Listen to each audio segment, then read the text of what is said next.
Everyone, so আমরা এখন কোথায় আছি দেখতেই পাচ্ছ।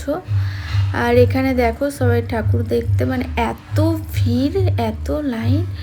সো সেই কারণে আমরা চলে আসি আবার নেক্সট প্যান্ডেলে। আর এই ভিডিওটা হচ্ছে অষ্টমীর রাত্রের। আর দেখো এখানে আমার পুচকু সোনা ওর বাবার কোলে বসে রয়েছে। আর আমার মেয়েটা না ঘুমোয়নি দিনের বেলায়, তো সেই কারণে ও হাই তুলছিল। এদিকে আমার তো মা মেয়ে, এদিকে আমরা বড় মেয়ে আর আমি তো ভীষণ এনজয় করছিলাম। আর এইদিকে দেখো প্যান্ডেলটা ভীষণ কিউট হয়েছে। এখানে বেশ মানে আগেকার দিনে যে কাঠের পুতুলগুলো হয়, সেই কাঠের পুতুল দিয়ে যে মানে প্যান্ডেলটা হয়েছে, ভীষণ ভালো লাগছিলো। অনেক দিন পর এরকম মানে পুতুলগুলো দেখতে পেলাম। আর এই পুতুলগুলো জানো তো, আমরা ছোটোবেলায় মানে কাঠের পুতুল নিয়ে খেলা করেছি অনেক, মানে সেই স্মৃতিগুলো জাস্ট মনে পড়ে যাচ্ছিলো এই কাঠের পুতুলগুলোকে দেখে। আর এখন কি বলো তো, আমার 9 বছর হয়েছে বর্ধমানে, মানে আমার বিয়ে। তো এখানে আমি 9 বছর ধরে প্যান্ডেল দেখছি, এত সুন্দর সুন্দর।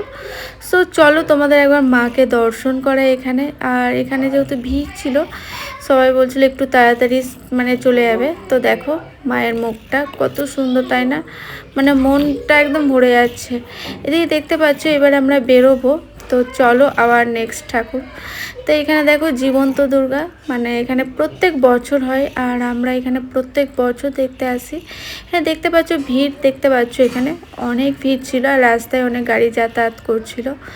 তো চলো এখানে একবার তোমাদের জুম করে দেখানোর আমি চেষ্টা করছি।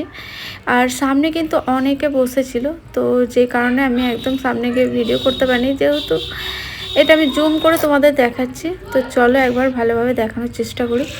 তো এখানে কত সুন্দর লাগছে, তাই না? দেখে মনে হচ্ছে একদম যেন সত্যি। তো যাই হোক, তো ভিডিওটা যদি তোমাদের ভালো লেগে থাকে অবশ্যই চ্যানেলটাকে সাবস্ক্রাইব করো আর লাইক কমেন্ট শেয়ার করতে ভুলো না। তো এরপর আমরা দেখো বাড়ি চলে যাব, যেহেতু আমরা রাত্রে অনেক ঠাকুর দেখেছি। তো চলো আবার দেখা হবে নেক্সট ভিডিওতে।